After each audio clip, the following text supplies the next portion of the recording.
2005ஆம் ஆண்டு 10ஆம் வகுப்பு தேர்வு எழுதி வெளிவந்த மாணவர்களுடைய மீள் சந்திப்பு கூட்டம் இன்று சிறப்பாக நீங்கள் ஏற்பாடு செய்திருக்கிறீர்கள். இந்த விழாவிற்கு வருகை தந்துள்ள என்னுடைய பழைய மாணவ செல்வங்களுக்கு முதலாவது என்னுடைய பாராட்டுக்களை தெரிவித்துக் கொள்கிறேன். இந்த நிகழ்ச்சிக்கு வந்துள்ள இந்த பள்ளி தலைமை ஆசிரியை அவர்களுக்கும் மற்றும் 38 ஆண்டுகால என்னுடைய அரசு ஆசிரியர் பணியில் என்னுடன் பணியாற்றிய என்னுடன் பயணம் செய்த சக ஆசிரியர்களுக்கும் என்னுடைய மாணவ செல்வங்களுக்கும் மாணவ செல்வங்களுடைய பிள்ளைகளுக்கும் அவர்களுடைய பெற்றோர்களுக்கும் என்னுடைய முதற்கண் வணக்கத்தை தெரிவித்துக் கொள்கிறேன். அதாவது ஒரு மனிதனுடைய வாழ்க்கையில் மிக முக்கியமான ஒரு பருவம் என்று சொன்னால் அது மாணவ பருவம்தான். மிக மகிழ்ச்சியாக எந்த பொறுப்பும் இல்லாமல் இந்த மனித வாழ்க்கையை தொடங்கக்கூடிய அந்த பருவம் மிகவும் சிறந்த பருவம். அதில் உள்ள நிகழ்வுகள் நமக்கு நம்மளுடைய மனதில் ஆழ பதிந்து விடும். அது மிக சிறந்த இந்த பருவத்தை நாம் எல்லோருமே திரும்பி பார்ப்போம். ஏன்னா அந்த பருவம் எந்த பருவமுமே திரும்பி வராது. ஆனாலும் இந்த பருவம் நமக்கு இன்னும் வருமா என்ற ஒரு ஏக்கத்தோடு நம்ம பண்ணுறோம்னா அந்த மாணவ பருவம் தான். ஏன்னா எந்த கவலையும் கிடையாது, எந்த பொறுப்பும் கிடையாது. உங்களை அரவணைத்து செல்வதற்கு வீட்டில் உங்களுடைய பெற்றோர்கள், பள்ளிக்கு வந்தால் பெற்றோர்களுக்கு பதிலாக நாங்கள் ஆசிரியர்கள். எந்த கவலையும் இல்லாமல் உங்களுடைய திறன்களை வளர்ப்பதில் இந்த ஆசிரியர்கள் உங்களுக்கு மிகுந்த ஒரு அக்கறையுடன் உங்களுக்கு பாடம் சொல்லி தந்திருக்கிறாங்க. அதனால் நீங்கள் என்ன செய்றீங்கன்னா, ஒரு வளர்ந்து ஒரு லைஃப்பில் செட்டில் ஆன உடனே நீங்கள் உங்களுடைய ஆசிரியர்களை நினைவு கூறுகிறீர்கள். அதனால் இப்பொழுது நிறைய இடங்களில் என்ன செய்கிறாங்கன்னாக்கி அந்த ஆசிரியர்கள் மாணவர்களுடைய மீள் சந்திப்பு நிகழ்ச்சியில் ஆசிரியர்களையும் நீங்கள் கௌரவிக்கிறீர்கள். அதற்கு முதலாவது என்னுடைய நன்றியை தெரிவித்துக் கொள்கிறேன், பாராட்டுதலையும் தெரிவித்துக் கொள்கிறேன். 20 ஆண்டு காலத்துக்கு பிறகு உங்களை நாங்கள் சந்திக்கிறேன். ஏறக்குறைய உங்களுடைய வயதில் தான் நான் இந்த பள்ளிக்கு மாறுதலாகி வந்த ஞாபகம். 35 வயசு, உங்களுக்கு ஏறக்குறைய 34-35 வயதுகள் இருக்கும். இந்த சமயத்தில் தான் நானும் இந்த பள்ளிக்கு முதன் முறையாக என்ன செய்கிறேன், ட்ரான்ஸ்ஃபர் ஆகி வர்றேன். ட்ரான்ஸ்ஃபர் ஆகி பார்க்கும்போது இப்போது உங்களுக்கு எங்களுடைய பருவத்தில் நீங்கள் இருக்கக்கூடிய சூழ்நிலையில் நான் உங்களுடைய இதை பார்க்குறேன். ஆனாலும் உங்களுடைய குழந்தை முகம் எங்களுக்கு இன்னும் நினைவாடுகிறது. அந்த கல்வி கற்கக்கூடிய சூழ்நிலையில் நீங்கள் எப்படி வருவீர்கள். இப்பொழுது பார்த்தீங்கன்னா ரொம்ப அழகாக ஒரு திவ்யமான ஒரு சூழ்நிலையில் வந்திருக்கிறீங்க. இந்த நிகழ்ச்சிகள் நடத்திருக்கீங்க. மிகவும் எனக்கு மகிழ்ச்சியாக இருக்கிறது. அதே போல் உங்களுடைய பிள்ளைகள் இப்பொழுது எங்கள்கிட்ட எப்படி வந்தாங்களோ அதே மாதிரி நீங்கள் எப்படி வந்தீங்களோ அதே மாதிரி உங்களுடைய பிள்ளைகள் இருக்கிறாங்க. இந்த பிள்ளைகளை நீங்கள் நல்ல முறையில் வளர்த்து ஆளாக்கணும். முன்னால் உள்ள சூழ்நிலை வேறு, இப்போ உள்ள சூழ்நிலைகள் வேறு. முன்னால் நாங்கள் உங்களெல்லாம் தட்ட வேண்டிய இடத்துல தட்டி, அரவணைக்கக்கூடிய இடத்துல அரவணைத்து உங்களை அன்பாக கொண்டு போனோம். எங்களுக்கு எந்த விதமான பிரச்சனையும் இல்லை. ஆனால் இப்போ உள்ள குழந்தைகள் அப்படி இல்லை. இது ஒரு சேலஞ்ச், டீச்சர்ஸுக்கு இது ஒரு சேலஞ்ச். அவங்க ஒரு எட்டு பின்னால் நிற்க வேண்டிய சூழ்நிலை ஆயிற்று. ஏனென்றால் பிள்ளைங்களை தொட முடியாது, அதாவது அடித்து திருத்த முடியாது. ஒரு தவறு செய்தால் அந்த இடத்துல சில குழந்தைகளை நம்ம திருத்தத்துக்கு முயற்சி செய்யும்போது நமக்கு பாதகமாக சில விஷயங்கள் நடந்து விடுகிறது. அதனால் அந்த ஒரு சூழ்நிலையில் ஆசிரியர்கள் இருக்கிறார்கள். அதே போல் சமூகமும் ஓரளவுக்கு சீர்கட்டும் விட்டது. அதாவது போதைப் பொருள்லாம் தாராளமாக நடமாடுது. அந்த குழந்தை அதை பயன்படுத்துகிறதா என்பதை ஆசிரியர்களும் யூகிக்க முடியவில்லை, மாணவர்களும் பெற்றோர்களும் யூகிக்க முடியவில்லை. அப்படிப்பட்ட சூழ்நிலையில் உங்கள் குழந்தைகள் வளர்கிறார்கள். நீங்கள் உங்களுடைய குழந்தைகளை மிக கவனமாக வளர்க்க வேண்டும். இப்பொழுது 5ஆம் வகுப்பு 6ஆம் வகுப்பு வரும்போதெல்லாம் அந்த பிள்ளைகள் வந்து ரொம்ப மெச்சூரிட்டியாக இருக்காங்க. அதோட ரொம்ப துடுக்குத்தனம். இப்போ இந்த பள்ளியில் நாங்கள் வேலை பார்க்கும்போது எந்த ஒரு இடத்துலையும் ஒரு பொருள் சேதம் இருக்காது. ஆனால் இப்போ உள்ள பிள்ளைகள் நம்ம கண்ணிலேருந்து தப்புன உடனே அவன் ஒரு மோசமான செயலை செய்கிறதுக்கு முயற்சி செய்கிறான். இங்கே நாங்கள்லாம் ரொம்ப கஷ்டப்பட்டு ஒரு டாய்லெட் கட்டி வச்சுருப்போம். அந்த டாய்லெட் ரொம்ப நீட்டாக இருக்கும், ஆனால் எந்த வசதியும் இருக்காது, ஆனாலும் நீட்டாக இருக்கும். பிள்ளைகள் அதை பயன்படுத்துவாங்க, ஆசிரியர்கள் அதை கவனிப்பாங்க, எல்லாம் நீட்டாக இருக்கும். ஆனால் இன்றைக்கி வந்து கூடங்குளம் அணுமின் நிலையத்திலேருந்து அருமையான வசதி, டைல்ஸ்லாம் ஒட்டி அந்த க்ளோசெட்லாம் மாட்டி எடுத்து நல்லா அழகாக வச்சுருக்குறாங்க. வச்சு கொஞ்ச நாளில் அவ்வளோத்தையும் நொறுக்கி போட்டாங்க. அது மனசுக்கு ரொம்ப சங்கடம். உங்களை மாதிரி அந்த பிள்ளைகள் இப்போ இல்லை. அதனால் அந்த பிள்ளைகளை வளர்க்கக்கூடிய பொறுப்பு பெற்றோர்கள் இப்பொழுது உங்களுடைய கையில் இருக்கிறது. நாங்கள் ஓரளவுக்கு நாங்கள் சரி பண்ணி விடுவோம், இருந்தாலும் பெற்றோர்களுடைய பொறுப்பு ரொம்ப அவசியமாக இருக்குது. அந்த பிள்ளை எங்கே போகுது வருது, ஈவினிங் ஆனோடனே அவன் ஒழுங்காக வீட்டுக்கு வரானா அப்படிங்கிறத நீங்கள் கண்டிப்பாக பார்த்து செய்யணும். ஆனாலும் நீங்கள் வந்து உங்களுடைய ஒரு அன்பினால் சில நம்ம ஆசிரியர்கள் பள்ளிகளுக்கு செய்கிறீர்கள். இப்பொழுது பார்த்திங்கன்னா ராமலட்சுமிங்கிற பொண்ணு இந்த பள்ளிக்கு அந்த கழிவறை வசதிகள், கழிவறையை செப்பனிடக்கூடிய வசதி, அந்த கேமரா போன்ற பொருட்களை வைக்கக்கூடிய அந்த வசதிகள்லாம் செய்து கொடுத்துருக்காங்க. மிகவும் எனக்கு மகிழ்ச்சியாக இருக்குது. இந்த மாதிரி இது வந்து நம்ம பள்ளி, நம்ம சமூகம், நம்ம படிச்சிருக்கோம், நம்ம தம்பி படிப்பான், நம்ம தங்கச்சி படிப்பான், நம்ம பிள்ளைகள் படிக்கும், நம்ம பேரம் பேத்தி கூட படிக்கும். அப்படிப்பட்ட சூழ்நிலையில் நீங்கள் எல்லோரும் இந்த பள்ளியை வந்து ஒருங்கிணைந்து இதை டெவலப் பண்ண, இதான் நம்மளுடைய களம். நம்மளுடைய முன்னேற்றத்திற்கு முக்கியமான களம் இந்த பள்ளிக்கூடம். இது பள்ளிக்கூடங்கிறது பயிற்சி கூடம். நம்ம படிக்கிறது இப்போ பாடங்களில் இந்த பேப்பரில் உள்ளதை படித்தா மட்டும் போதாது, நம்மளுடைய திறன்களை வளர்க்கணும், நம்மளுடைய பண்புகளை வளர்க்கணும். பேப்பரில் உள்ளதை படிக்கணும்னா நம்ம வந்து எளிதாக வெளியே படிச்சுக்கிடலாம். நீங்கள் ஏன் பள்ளிக்கூடம் வர வேண்டும்? நீங்கள் வந்து ஒரு சமுதாய ஒரு விலங்கு, சமுதாய பிராணின்னு சொல்லலாம் மனிதர்களை. இந்த சமுதாயத்தோடு ஒத்து போகணும், இந்த சமுதாயத்துக்கு நன்மை செய்யணும், இந்த சமுதாயத்தினால் நமக்கு நன்மை இருக்கணும், நம்ம வாழ்க்கையில் நம்ம சந்தோஷமாக வாழணும். வாழ்க்கை ஒரு முறை தான், ஆனால் அதை சந்தோஷமாக வாழணும். எந்த விதமான நோய் நொடி இல்லாமல் நம்மளுடைய வாழ்க்கையை நம்ம முடித்து போகணும் இந்த உலகத்தை விட்டு. அதனால் மாணவர்களாகி நீங்கள் உங்கள் பிள்ளைகளை நல்லா கவனிங்க, உங்களையும் கவனியுங்கள், ரொம்ப அவசியம். சிலர் வந்து வேலை வேலை வேலைன்னு சொல்லி தன்னை கவனிக்கவே மாட்டாங்க. பிள்ளைகள் அவங்களுடைய நலன், பெற்றோர்களுடைய நலன், அப்படியே தன்னை கவனிக்க மாட்டாங்க. ஆனால் நீங்கள் வந்து கண்டிப்பாக உங்களையும் கவனிக்க வேண்டும். அப்படி கவனித்தாதான் நீண்ட நாள் நம்ம சந்தோஷமாக வாழ முடியும். அதற்கு உடற்பயிற்சியும் முறையான உணவும் உற்சாகமான வாழ்க்கையுமாக இருந்தால்தான் நீங்கள் வந்து நம்ம வாழ்க்கையில் ஒரு வெற்றியை கனியை நம்ம பறிக்க முடியும். அதுபோல் நீங்கள் அனைவருமே, நாங்கள் ஆசிரியர்கள் உங்களுக்கு தேவையான திறன்களை வளர்ப்பதற்காக நிறைய விஷயங்களை செய்திருப்போம். ஆனால் எங்களை விட நீங்கள் வந்து ஒரு படி முன்னுக்கு நிற்கணும். ஆசிரியர்களை விட அறிவாக இருந்தாலும் சரி, அன்பாக இருந்தாலும் சரி, அந்த உடல் நலமாக இருந்தாலும் சரி, பொருளாதார பலமாக இருந்தாலும் சரி, எங்களை விட ஒரு படி முன்னுக்கு இருந்தால் தான் எங்களுக்கு மகிழ்ச்சி.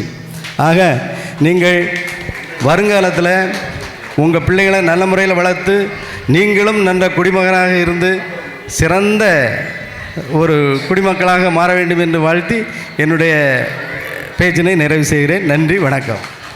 அன்பு மாணவ செல்வங்களே, உங்களை அனைவரையும் பார்ப்பதில் மிக்க மகிழ்ச்சி. முதல்ல இந்த 2004-05 ஆண்டு நீங்கள் 10th முடிச்சிருக்கீங்கன்னு நினைக்கிறேன். இந்த மாணவர்களுக்கு ஒரு எண்ணம் அருமையாக உருவாயிருக்குது. நமக்கு பற்றிருந்த ஆசிரியர்களை நம்ம என்ன செய்யணும், கண்டிப்பாக பார்க்க வேண்டும்.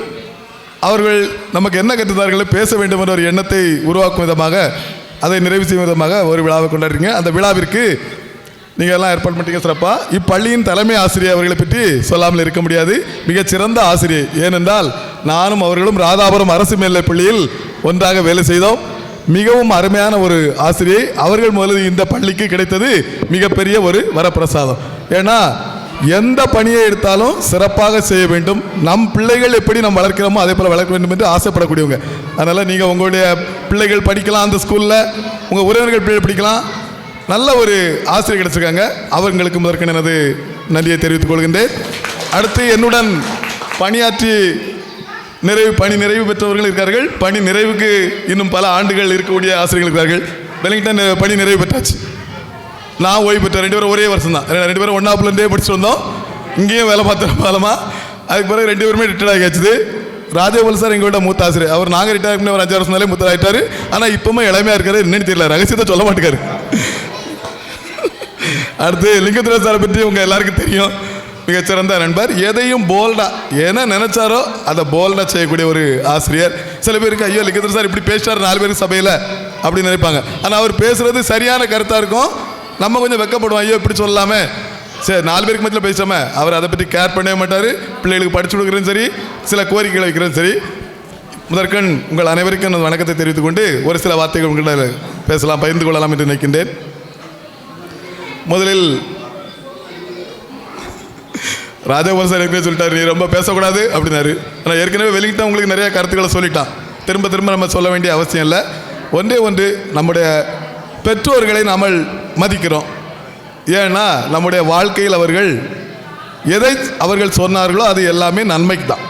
அதே போல் ஆசிரியர்கள் உங்களிடம் எதை சொல்கின்றார்களோ அதுவும் நன்மைக்கே இந்த ஒரு மனப்பான்மை இருந்தால் நல்லாயிருக்கும். ஆனால் இப்போ உள்ள பெற்றோர்கள் அப்படி இல்லை. ஏன்னா நான் இப்போ 2 வருஷமாக தான் ரிட்டையர்ட் ஆனேன். நீங்கள் என்னெல்லாமோ சொன்னீங்க, அந்த பிள்ளை சார் இங்கே அடித்தாங்க நாங்கள் இப்படி பண்ணோம் அப்படி. இப்போல்லாம் ஒன்றும் பண்ண முடியாது. 4 பேருக்கு மத்தியில் ஏமா நீ படிக்காமல் வந்துட்டான்னு கேட்டால் அடுத்த நாள் சொல்கிறா, சார் உங்கள் நேம் எழுதிட்டு செத்து போயிடுவோம் அப்படின்ட்டுருவான். உங்கள் பேர் எழுதிட்டு சூசைட் பண்ணிடுவோம் அப்படின்பா. ஏன்னா நான் ராதாபுரம் ஸ்கூலில் வேலை பார்க்கும்போது ஒரு சம்பவம் நடந்து, டீச்சருக்கும் தெரிஞ்சிருக்குன்னு நினைக்கிறேன். ஆண்டு விழா கூட நடத்தலை. அந்த அளவுக்கு மிக பயங்கரமாக இப்போ சூழ்நிலை ஆகிட்டு. முன்னால் ஆண்டு விழான்னா பெற்றோர்கள் வருவாங்க, எல்லாரும் வருவாங்க, பிள்ளைகள் இருக்கும், சந்தோஷமாக நம்ம போகலாம். இன்றைக்கி அப்படி பண்ணவே முடியாது, ஆண்டு விழா நடத்தவே முடியாது. ராதாபுரம் அரசு மேல்நிலைப் பள்ளியெல்லாம் ஆண்டு விழா ரொம்ப காலமாக நடத்தலை. அப்போ இந்த ஸ்கூலில் வந்து பேரல் பார்ட்டி மாதிரி இந்த 10th 12th நீங்கள் முடிச்சுட்டு போவீங்களா, அப்படி முடிக்கக்கூடிய சமயத்தில் இந்த பிள்ளைகள்லாம் ஏதாவது வாங்கி சாப்பிடும். சரி அப்போ சாப்பிடுங்கம்மா அப்படின்னு சொல்லி அந்தந்த கிளாஸ் டீச்சர்ஸ் எல்லாருமே இருந்து கொடுப்பாங்க. அப்போ நாங்கள் பிஜி எக்கனாமிக்ஸ் இருந்தோம். இங்கேருந்து இடைநிலை ஆசிரியராக பணியாற்றினேன். அதுக்கு பிறகு பிடி ஆகி பிஜி எக்கனாமிக்ஸ் ஆசிரியராக இருந்தேன். டீச்சர் அங்கே பாட்னி டீச்சராக இருந்தாங்க. அப்போ டிசிப்ளின் கொஞ்சம் நல்லாவே இருந்து. ஏன்னா அப்போ உள்ள பிள்ளைகள் ஒரு 10 வருஷம் நாள் உள்ள பிள்ளைகளுக்கு இப்போ உள்ள பிள்ளைகள் ரொம்ப மோசம். அப்போ அந்த பிள்ளைகள் என்ன பண்ணுது அப்படின்னா, பிரியாணிலாம் வாங்கி வச்சுருக்கு, சாப்பிட்ருக்கு. சரி சந்தோஷம் அப்படின்னு சொல்லி விட்டுட்டோம். அடுத்தது இந்த அடிக்கிறது மாதிரி எல்லாம் colour paper tissue centre cake எல்லாம் வெட்டுறதுக்கு ரெடியாக இருந்திருக்கு. அப்போ நாங்கள் அந்த பிள்ளை வான் பண்ணேம்மா, நீ கிளாஸுக்குள்ளே இப்படி பண்ணாங்க, சாப்பிட்டீங்க செய்யுங்க, ஏன்னா நீ ஒரு சின்ன அப்படி இருக்கும் அப்படின்னு சொன்னால் அடுத்த செகண்டு பவுடர் இந்த நிறைய இந்த பவுடர் பொடியெல்லாம் வச்சுட்டு முகத்தில் உங்களுக்கு பையங்க மேலே பிள்ளைகள் மேலெலாம் வீசிட்டு எல்லாம் கேப்சர் பண்ணி தலைமை ஆசிரியர் நோட்டு கொடுத்துட்டோம். அப்போ ஒரு பிள்ளை நல்லா படிப்பா, நல்லா என்கிட்ட அமைதியாக இருப்பா. வந்தா ரகசியமாக சார் கொஞ்சம் வாங்கலாம் சார் அப்படின்ட்டு கூப்பிட்டா. என்னம்மா அப்படின்னு, நீங்கள் பிடுங்கின பொருள்கள்லாம் தரலன்னா உங்கள் பேரை எழுதி வச்சுக்கிட்டு இந்த கிணத்துல விழுந்துடும் அப்படின்ட்டான். அப்படியே சொல்கிறான். நான் சரி விழுந்தா அப்படின்னு சொல்லக்கூடிய ஸ்டேஜ் தான். இருந்தாலும் இப்போ உள்ள பிள்ளை சொல்ல முடியாது, முன்னால் பிள்ளை சொல்லிடலாம். அப்போ நான் சொன்னேன், சரிம்மா பிடுங்கின பொருள் தான் இருக்குது, ஹெச்எம் ரூமில் இருக்குது, நீ போய் வாங்கிக்க தந்துடுவார். இல்லை நீங்கள் சொன்னால் தான் தருவேன்னு சொல்கிறாங்க அப்படின்ட்டு வந்து கேட்டா. அப்போ நான் சொன்னேன், அம்மா உங்கள் நன்மைக்காக தான் நான் சொல்கிறேன், சரி நீ இந்த அளவுக்கு நீ இருக்கிறேன்னா நீ என்னவும் பண்ணிட்டுப்பா அப்படின்னு சொல்லிட்டு கொடுத்துட்டோம். 4:15 வரை அந்த பிள்ளை ஒன்றுமே செய்யலை. 4:15 பிறகு இந்த கேட்டு கீழ்ப்பக்கம் தாண்ட உடனே ஒரு 10 பிள்ளைகள் சேர்ந்து டான்ஸு. போலீஸ் ஸ்டேஷனில் போலீஸ் வந்துட்டாங்க. எதுக்கு சொல்கிறேன்னா, இன்னைக்கு இல்லை பிள்ளைகள் இப்படி இருக்குது. நல்லா நீங்கள் நம்ம சொன்னால் ஒரு வார்த்தை சொன்னால் போதும், சுந்தரவாடி வேலை அப்படி பார்த்தா போதும் ஓடிடுவான், அது பண்ணால் போதும் ஓடிடுவான். ஆனால் இன்றைக்கி பிள்ளைகள் அப்படி இல்லை. நாங்கள் ஸ்கூலில் விட்டு வீட்டுக்கு வந்துட்டோம். இது போலீஸ் எல்லாம் வந்து சத்தம் போட்டு அந்த பிள்ளைகளை அதுக்கு பிறகு வீட்டுக்கு விரட்டி விட்டுருக்காங்க. அடுத்த நாள் வந்து பார்த்தா 15 நிமிஷம் அவ்வளவு டான்ஸ் ஆடி கேவலப்படுத்திருக்கு ஸ்கூல் பேரை. அப்போ இன்றைக்கி பிள்ளைகளை பாருங்கள், ஒரு வார்த்தை சொல்ல முடியாது. பெற்றோர்கள்ட்ட போய் இதை சொன்னால் நம்ம பிள்ளைய கண்டிக்கவே மாட்டேங்காங்க. ஏன் என் பிள்ளை படித்தானா படிக்கலன்னு உனக்கு என்ன? அன்றைக்கி காலங்கள் இப்படி ஆயிற்று. நம்மள அன்றைக்கி அப்படி தான் இருக்கிறோம். முன்னால் உள்ள பெற்றோர்களை போல பெற்றோர்கள் இல்லை, ஆசிரியர்களும் அப்படி இல்லை, மாணவர்களும் இல்லை. ஏன்னா மாணவர்கள் முன்னால் சொன்னால் கேட்பாங்க, இன்னைக்கு கேட்குற கிடையாது. நம்ம பெற்றோர்கள் நம்மளை அந்த அளவுக்கு கவனிச்சாங்க, இப்போ பெற்றோர்களும் கவனிக்கிற கிடையாது.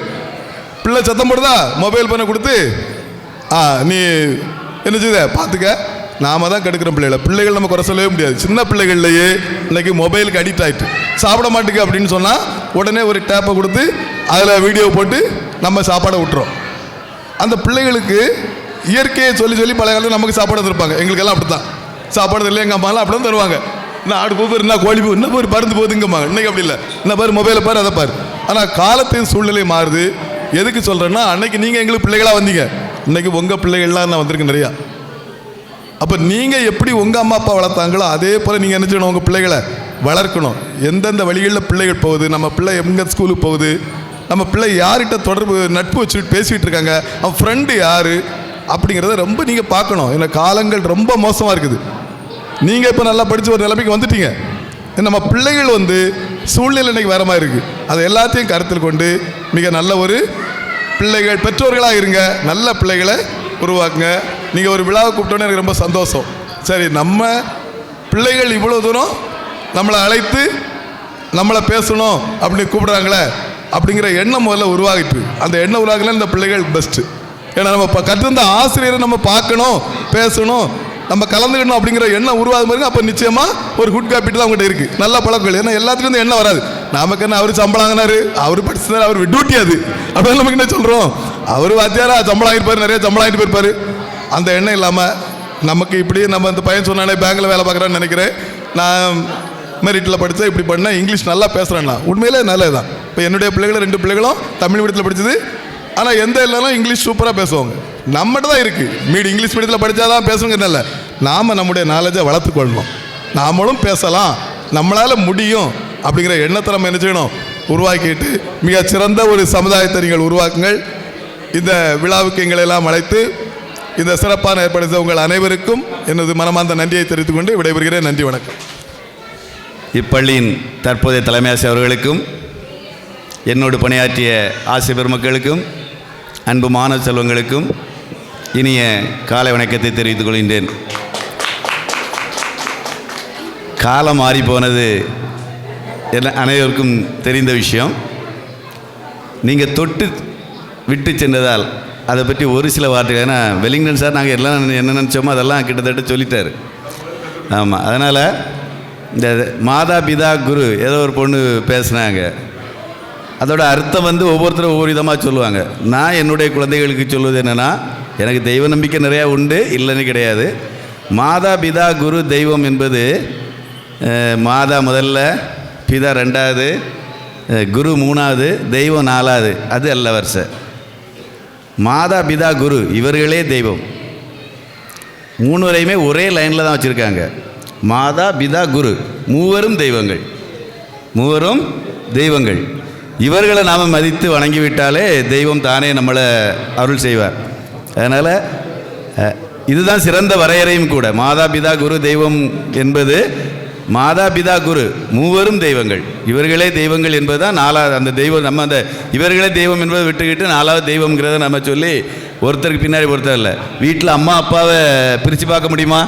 முடியாது. 2 பேருமே ஈக்குவல் தான். அதுக்கு ஈக்குவலானவர் ஆசிரியர்கள். சரியாப்பா? அடுத்ததாக இந்த அஜித் பாண்டி அப்போ நல்லா திருன்னு இருப்பாப்புல. இப்போ ஏதோ ரொம்ப அமைதியாக இருந்தது போல் தெரியுது. அவன் படிப்புலையும் சுட்டி, மற்றபடி நல்ல ஆக்டிவான ஆள். ஆனால் இப்போ பார்க்கும்போது நான் தான் பேசிகிட்டு இருக்கேன், அஜித் பாண்டி அவ்வளோ ஆக்டிவாக தெரியலையே, இப்போது ரொம்ப அமைதியாக ஒரு எனது ஒர்க் ப்ரெஷராக என்னன்னு தெரியல. ஆமாம், அந்த சரி கல்யாணங்கிறனால அதை நான் 2வது சொல்கிறேன். அந்த ஊரக திறனாய்வு தேர்வு நாங்கள் அப்போ மெரிட்னு சொல்லுவோம். இப்போ அந்த ஊரக திறனாய்வு தேர்வு நான் இப்பள்ளிக்கு வருவதற்கு முன்பாக எனக்கு ஒரு ஆசை. நான் அப்போ முதல்ல 5 வருடங்கள் பிரைமரி ஸ்கூலில் வேலை பார்த்தேன். இங்கே ஒரு ஆசிரியர் வேற ஒரு பள்ளிக்கூடத்தில் அந்த தேர்வை எடுத்துக்கிட்டு இங்கே ஆள் இல்லாமல், அவர் சப்போர்ட்டிவ்க்கு ஆள் இல்லாமல் ஒருத்தர் ஆர்வத்தோடு இருந்தார். நான் வரையும் நான் அவர்கிட்ட பேச, அப்போ அவரும் அதே ஆர்வத்தில் இருந்ததுனால நாங்கள் 2 பேரும் சேர்ந்து அதை இப்போ எடுத்தோம். வருஷம் நாங்கள் எடுத்துட்டோம். அந்த ஹெட்மாஸ்டர் செல்லப்பானி ஒரு சாரு, அவர்கிட்ட நாங்கள் போய் கேட்டாங்க தரணும். அப்போ சார் சொன்ன வார்த்தை, சார் நான் ஒவ்வொரு வருஷமும் எடுக்க சொல்கிறேன், எந்த டீச்சர்ஸும் ரொம்ப விரும்பி எடுக்கலை, நீங்களாக வந்து வில்லிங்காக கேட்குறீங்க, அதனால் நீங்கள் தைரியமாக எடுங்க, ஒன்றும் பிரச்சனை இல்லைன்னாரு. அதில் வருஷம் 3 பிள்ளைங்க வந்துச்சு. அதுக்கு அடுத்த வருஷம் தான் 7 பிள்ளைங்க வந்துச்சு. அந்த தேர்வுக்கு வரும்பொழுது 2ஆவது வருஷம் சார் வந்து 4 மணிக்கு மேலே கிடையாது, மே மாதம் வீக்லி ஒன்ஸ் வந்து சார் வர வைப்பாங்க. மே மாதம் லீவில் வீக்லி ஒன்ஸு வர வைப்பாங்க. நான் இப்போ அன்மேரிடு, திருமணம் செய்யவில்லை. எனக்கு சேர்த்து சார் சாப்பாடு கொண்டு வருவாங்க. அந்த சாப்பாடை சாப்பிட்டுட்டு 4 மணி நேரம் உட்காந்து கிளாஸ் எடுத்துகிட்டு போவோம். அப்போ தான் தங்கராஜினி ஒரு டிஓ வந்தாப்புல, மே மாதம் வந்தார். ஹெட்மாஸ்டர் இல்லை. உடனே ஹெட்மாஸ்டருக்கு வந்து 17A எழுதி வச்சுட்டு போயிட்டார். ஆமாம், ஒயிட் அண்ட் ஒயிட் தங்கராஜ். ஆமாம், அப்போ நாங்கள் இருந்தோம். வெலிங்டன் சார் எங்கே போயிட்டு வந்திருந்தீங்களோ அன்றைக்கி? ஆமாம், இல்லை, வெளியே போய்ட்டு அன்றைக்கி வந்துட்டு அந்த நிகழ்வில் நீங்கள் இருந்தீங்களா? ஏதோ இன்னொரு சார் யாரோ ஒருத்தர் இருந்தாங்க. நாங்கள் 2 பேரும் இருந்தோம். அவர் விசிட் வந்திருக்காரு, மே மாதம் லீவில் விசிட் வந்திருக்காரு. ஆமாம், மே மாதம் லீவில். அப்போ நாங்கள் கிளாஸ் எடுத்துகிட்டு போய் சொன்னார், பரவாயில்லையே ஹெட்மாஸ்டர் இருக்க வேண்டும், ஆனால் ஹெட்மாஸ்டர் இல்லை, அடுத்து என்ன 2 டீச்சர்ஸ் இருக்காங்கன்னு போயிட்டார். ஆனால் அந்த வருஷம் செல்லப்பா சார் ரிட்டையர்டும் கூட. அவரோட யோகம் அந்த வருஷம் 10th சென்ற ரிசல்ட். அந்த வருஷம் 10th ரிசல்ட்டு வந்து சென்றோம். அவரோட அன்னைக்கு பாருங்கள், அன்னைக்கு சாயங்காலம் நாங்கள் டீச்சர்ஸ் மீட்டிங் போட்டு பேசிகிட்டு இருக்கோம். அப்போ பால்ராஜ் சார் எச்சமாக இருக்கார். அவர் சாப்பிட்டுட்டு இருக்கும்போது, பால்ராஜ் சாரா செல்லப்பா சார் தானா? பால்ராஜ் சார் அப்போ சென்ற ரிசல்ட்டை புகழ்ந்து பேசுவதாக வந்தார். அப்போ பிள்ளைங்கள்லாம் வெளியே விடலை. நாங்கள் ஒரு 3:45 போல் ஸ்டாப் மீட்டிங் போட்டிருக்கோம். அப்போ அந்த டிஓ சொன்னார், நான் அன்னைக்கு வந்தேன், இன்றைக்கி உங்களுக்கு பாராட்டு விழா சொல்வதற்காக வந்தேன், 100% ரிசல்ட் எடுத்ததுக்கு பாராட்டு தெரிவிக்கணும்னு வந்தேன். மே மாதம் எப்படி ஹெட்மாஸ்டர் இல்லை, அவனுக்கு 17A எழுதி வச்சுருந்தேன் ஆப்ஷன் போட்டு. ஆனால் 100% ரிசல்ட் வந்த உடனே நான் அதை ரெக்கவரி பண்ணி விட்டுட்டேன். ஆனால் அன்னைக்கு தலைமை ஆசிரியர் இல்லை, ஆனால் யார் வரக்கூடாதோ அந்த ஆசிரியர்கள் வந்திருந்தாங்க. அந்த மாதிரி சாரோட இன்ட்ரெஸ்ட், என்னோட உதவி அவ்வளோதான் அதுக்கு. ஏன்னா சார் வந்து அகஸ்தீஸ்வரம் ஸ்கூலில் வந்து ரொம்ப வருஷமாக அதை ஃபாலோ பண்ணிட்டு இருந்திருக்காங்க. அதனால் நிறைய கொஸ்டின் பேங்க் சார் அதுக்கப்புறம் போகும்போது அந்த கொஸ்டின் பேங்க் எல்லாம் என்கிட்ட தான் இருந்து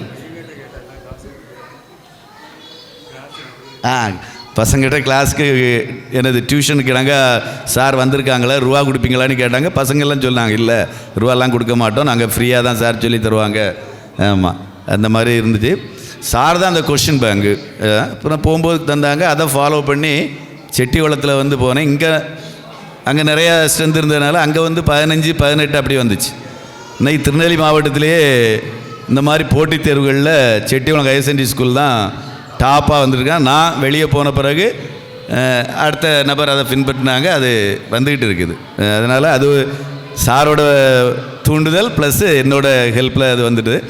அடுத்து என்ன ஒன்று சொல்லனா, நான் இங்கே வந்த வருஷம் இருந்த டீம், டீச்சர்ஸ் டீம் எல்லாருமே சிறப்பாக வேலை செய்கிறவங்க. அதோடு அந்த தலைமை ஆசிரியர் செல்லப்பா சாரை மறக்கவே முடியாது. ஆளுக்குள்ளமாக இருந்தாலும் ரொம்ப ஜாலியான டைப். ஆண்டு விழா நைட்டு தான் வைக்கணும் பாரு, அவர் டான்ஸ் ஆடுவார். பிள்ளைங்க கூட இருந்து அவர் டான்ஸ் ஆடுவார். அந்த மாதிரி உங்களை நான் எதுவும் தொந்தரவு பண்ண மாட்டேன், நீங்கள் என்ன வேணாலும் செய்யுங்க, அந்த மாதிரி சொல்லக்கூடிய. அதேபோல் எல்லா ஆசிரியர்களுமே திறமையானவர்களாக இருந்தாங்க. நாங்கள் 6 இடைநிலை ஆசிரியர்கள், 2 தமிழ் ஆசிரியர், ஒரு சயின்ஸ் ஆசிரியர், ஒரு மேத்ஸு, ஒரு சோசியல் ப்ளஸ்ஸு ஹெட்மாஸ்டர், அடுத்து ஒரு உடற்கல்வி ஆசிரியை, ஒரு தையல் ஆசிரியை. இவங்க இவ்வளோ பேர் இருந்தாங்கன்னு நினைக்கிறேன். இவ்வளோ பேர் இருந்தாங்க, நல்லா ஒர்க் பண்ணோம். ஆனால் அந்த பழவூரில் வந்து ஒர்க் பண்ண திருப்தி வந்து வேறு எந்த ஸ்கூல்லையும் கிடைக்கல. ஏன்னா அந்த டீம் வந்து வேறு இடத்துல மாட்டலை. ஏன்னா அதுக்கப்புறம் ஒர்க் பண்ண ஸ்கூல் எல்லாமே ஹையர் செகண்டரி ஸ்கூல். இது மட்டும்தான் ஹை ஸ்கூலு, மீது எல்லாமே ஹையர் செகண்டரி ஸ்கூலு. அங்கே கிட்டத்தட்ட ஒரு 20 டீச்சர்ஸ் இருப்பாங்க. டீச்சர்ஸோட எண்ணிக்கை கூடினாலே அங்கே என்ன வந்துடும், குழப்பங்கள் வந்துடும். அந்த மாதிரி இருக்கும். அதனால் அது ஒரு பழவூர். அடுத்து பழவூர் மண்ணுக்கு ஒரு ராசி உண்டு. நான் இது எல்லா இடமும் சொல்லுவேன். இங்கே உள்ள பிள்ளைங்க கொஞ்சம் நல்லா படிக்கக்கூடிய பிள்ளைங்க. மற்ற ஸ்கூலோட ஒப்பிடும் பொழுது பழவூர் மண்ணுக்கு ஒருவேளை 2 பிரைமரி ஸ்கூலும் போட்டி போட்டு ஒர்க் பண்ணுறாங்களா என்னன்னு தெரியாது. நான் அதுக்கப்புறம் நிறையா ஸ்கூலில் செட்டிகுளத்தில் ஒர்க் பண்ணியிருக்கேன். இப்போ செட்டிகுளத்தை பொறுத்தவரை ஸ்ட்ரென்த் அதிகம். அதனால் எப்படியும் நிறையா படிக்கிறவங்க இருப்பாங்க. நம்ம ஸ்கூலில் 40, 50 அப்படி தான் இருக்கும் பொழுதும் பழவூரில் வந்து கேசி பழவூர் ப்ளஸ் இந்த பழவூர் 2 பழவூர்லேருந்து வரக்கூடிய பிள்ளைங்களும் நல்ல பிள்ளைங்களாக வருவாங்க. மேக்ஸிமம் நல்ல ஈல்டிங். அதுபோல் நான் மேத்ஸ் எடுத்தால் எனக்கு ஒரு வீம்பு உண்டு. ஒரு பையனையாவது சென்றம் எடுக்க வைக்கணும். அது 6ஆப்பாக இருந்தாலும் சரி தான், 7ஆப்பாக இருந்தாலும் சரி தான், 8ஆப்பாக இருந்தாலும் சரி தான், என் பாடத்தில் 100 எடுக்க வைக்கணும். அந்த மாதிரி மேத்ஸை வந்து நான் 100 எடுக்க வச்சேன். இன்றைக்கி ஆசிரியர்கள்ட்ட கேட்டால் என்ன சொல்கிறாங்கன்னா, மேத்ஸ் ரொம்ப கஷ்டம் சார், அது பிள்ளைங்க 100 எடுத்துடாது. இந்த மாதிரி டீச்சர்ஸே சொல்லக்கூடிய அளவு நிலையில் தான் இன்றைக்கி பாட சிலபஸ் அப்படி தான் இருக்குது. மிக கடினமான சிலபஸாக இருக்குது. அடுத்ததாக என்னது அவன் சொன்னால கல்யாணம் ஆகிவிட்டது என்பதனால அதை பற்றி ஒரு சின்ன விஷயத்தை மட்டும் சொல்லிட்டு வரேன். ஒருத்தருடைய வாழ்க்கையில் வந்து 2 விஷயங்கள். திருமணத்திற்கு முன்பாக நமக்கு கிடைக்கக்கூடிய பெற்றோர், திருமணத்துக்கு பிறகு கிடைக்கக்கூடிய துணை. அது ஆணாக இருந்தால் மனைவி, பெண்ணாக இருந்தால் கணவன். இந்த இது வந்து மிக சிறப்பாக அமைந்து விட்டால் வாழ்க்கை சொர்க்கம்தான். வாழ்க்கை வந்து சொர்க்கம்தான். நான் பொதுவாக எங்கே போனாலும் என்னோடய மனைவியோடு தான் நான் செல்வேன்.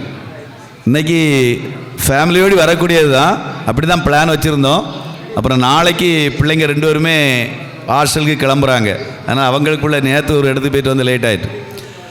அதனால் உங்களுடைய பெற்றோரை நீங்கள் எப்படி கண்கலங்காமல் பாதுகாத்தீங்களோ அதேபோல் உங்களுடைய துணை, அது கணவனாக இருந்தால் மனைவியையும், மனைவியாக இருந்தால் கணவனையும் வந்து அன்பாக பராமரியுங்கள். அதுதான் ரொம்ப முக்கியம். அந்த வாழ்க்கை மட்டும் அமைந்து விட்டால் எனது வாழ்வே சுகமாக அமையும். அடுத்ததாக சார் சொன்னதான் நான் இப்போ எங்கே போனாலும் சொல்கிறது, நம்முடைய பிள்ளைங்க இனி வரக்கூடிய சமுதாயம் எப்படிப்பட்ட சமுதாயம் உங்களுக்கு தெரியுது. எனக்கு என்ன கஞ்சானா என்னன்னு தெரியாது, எப்படி இருக்குன்னு தெரியாது. கிட்டத்தட்ட 52 வயசு ஆகிவிட்டது. ஆனால் இன்றைக்கி இருக்கக்கூடிய சின்ன பசங்களுக்கு முதற்கொண்டு கிடைக்குது. அவங்க சொல்கிறாங்க எல்லா இடமும் கிடைக்குது சார், எல்லா கடைகளிலும் விற்கிறாங்கன்னு சொல்ல முடியாது. அந்த அளவுக்கு இன்றைக்கி அந்த போதைப்பொருள் பழக்கங்கள் நிறைந்து. உங்கள் பிள்ளைங்களுக்கு செல்லம் கொடுங்க. நான் கொடுக்கக்கூடாதுன்னு சொல்லலை, கேட்டதை வாங்கி கொடுங்க. ஆனால் நீங்கள் கொடுக்கக்கூடிய செல்லமும் கேட்டதை வாங்கி கொடுக்கும் பொழுதும் அதன் அருமையை சொல்லி கொடுங்க. அதன் அருமையை சொல்லி, இன்றைக்கி வந்து அந்த பொண்ணு சொல்லும்போது உண்மையை எனக்கே கண்கலங்கி விட்டது. அந்த பொண்ணு ஒன்று பேசிச்சில்ல, ஏன்னா அந்த பிள்ளை அவ்வளோ கஷ்டப்பட்டு படித்து இன்றைக்கி ஒரு பொசிஷன் வந்திருக்காங்க. இனி நாளைக்கு நாம் நல்லா இருக்கிறோன்னு நினச்சிட்டு நம்ம பிள்ளைக்கு இஷ்டம் போல் நினச்சக்கூடாது, கண்டதை வாங்கி கொடுக்கக்கூடாது. நாம் பட்ட கஷ்டம், இந்த மணி வருவதற்கு நாம் எவ்வாறு, இப்போ உங்களுக்கு தெரியும் அரசு வேலைகளில் இருக்கிறவங்களுக்கு தெரியும், இன்றைக்கி அரசு ஊழியர்களாக இருக்கிறவங்களுக்கு சம்பளம் எவ்வளோ வருதுன்னு தெரியும். அவ்வளோ வந்தாலும் நாம் ₹1 செலவழிக்கும் பொழுது நம்முடைய குழந்தைக்கு வந்து ஏன் செலவழிக்கிறோம், இந்த ரூபாய் எதுக்கு இது பண்ணுறோங்கிறத உணர்ந்து செலவழிக்கும். நான் பெருமைக்காக சொல்லலை, எனக்கு 2 பிள்ளைங்க இருக்குது. 2 பிள்ளைங்களுமே கேட்டதை வாங்கி கொடுக்க மாட்டேன்னு சொல்லலை. அந்த பிள்ளைங்களுக்கு தெரியும் அப்பாட்ட இது கேட்டால் தான் கிடைக்கும், இது கேட்டால் கிடைக்காதுங்கிறது நல்லா தெரியும். ஆனால் அந்த பிள்ளைங்க தேவையில்லாமல் எதுவுமே கேட்காது. நான் கொடுத்து விடுற பைசா, இப்போ கல்லூரி படிக்கிறாங்க, எவ்வளோ ரூபா கொடுத்து விடணும் அப்படியே ரிட்டன் வரும், அப்படியே ரிட்டன் வரும். அந்த அளவுக்கு அந்த பிள்ளைங்க, அதுக்காக நான் பெருமையாக, ரொம்ப பெருமையாக அதை சில இடங்களில் சொல்லுவேன். எந்த பொருள் அந்த பிள்ளைங்க ஆர்டர் போட்டு என்னது வாங்கி சாப்பிட்டாலும் வீட்டில் பெர்மிஷன் கேட்காம வாங்காது. நாங்கள் பிள்ளைங்களை வந்து வளர்த்துருக்கங்கிறத விட நான் பெருசாக அக்கறையாட்டு வளர்த்ததில்லை. ஏன்னா நாங்கள் ஸ்கூலுக்கு அதிகமாக லீவ் போடவே கிடையாது. நிறைய பேரண்ட் வந்து டீச்சர்ஸாக இருக்கிறவங்க பிள்ளை 10ஆவது படித்தா 12ஆவது படித்தா லீவ் போட்டுக்கிட்டு என்ன செய்வாங்கன்னா பிள்ளைங்க கவனிப்பாங்க. நாங்கள் 2 பேருமே, என்னுடைய மனைவி என்னோட சின்சியராக இருப்பாங்க. அவங்க 8:15 ஸ்கூலில் இருப்பாங்க, 5:45 6 மணிக்கு தான் ஸ்கூலை விட்டு வெளியே வராது. எந்த ஊர் வேலைக்கு போனாலும் இப்போ என்னென்னா அந்த ஊரில் தங்கிடணும், அப்படி ஒரு இது. இப்போ செட்டிகுளத்துலேருந்து அழகாக நாகர்கோவில் போக தான் செய்யலாம். ஆனால் இல்லை நான் ஸ்கூல் இருக்கிற இடத்துல தங்கன்னு சொல்லி அங்கே தங்கி இருக்கிறோம். இந்த பணக்குடிக்கு பிறகு எங்கே போனாலும் அப்படி தான். அதனால் அப்படி ஒரு பழக்கம் ஆகிட்டு. அதனால் நாங்கள் யாருமே லீவ் போட்டதில்லை. பிள்ளைங்க தானே வளர்ந்தது தான். அதே போல் பிள்ளைங்க ஃபுல்லாகவே ஹாஸ்டலில் தான். கிட்டத்தட்ட 10 11 12 பிள்ளைங்க ஹாஸ்டலில் தான் தங்கிட்டு வளர்ந்தது. அதனால் நம்முடைய பிள்ளைங்களை மிக முக்கிய செல்வம் வந்து அவன் அஜித் பாண்டி சொன்ன போல் கல்வி செல்வம், அதை கொடுக்கக்கூடியது நம்முடைய பொறுப்பு. அதோடு பிள்ளையை கவனிக்க வேண்டும். நம்முடைய பிள்ளை வந்து எப்படி நடந்து கொள்கிறது என்பதை கவனிக்கணும். ரொம்ப அதாச்சும் திரும்ப தெளிவுனா, செல்லம் என்பது அளவுக்கு மீறிய செல்லமாக இருந்து அதுவே நமக்கு ஒரு ஸ்டேஜில் தலைக்கு மேலே வளர்ந்து அதை தடுக்க முடியாத ஒரு கண்டிஷனில் ஆன பிறகு ஒன்றும் செய்ய முடியாது, ஒன்றுமே செய்ய முடியாது. அதனால் வளரும் பொழுதே நீங்கள் கொடுக்கக்கூடிய, வாங்கி கொடுக்கக்கூடிய ஒவ்வொரு விஷயத்தையும் சொல்லி கொடுத்து இது தேவைதானா தேவையில்லையா, தேவையில்லாத பொருட்களை அவாய்ட் பண்ணுங்கள், தேவையானதை வாங்கி கொடுங்க, அன்பாக இருங்க, அரவணைத்து செல்லுங்க. அதே சமயம் அந்த பிள்ளைங்களுக்கு ஒவ்வொரு விஷயத்தையும் சொல்லி கொடுத்து வளருங்க, சொல்லி கொடுத்து ஏன்னா நாளைக்கு இன்றைய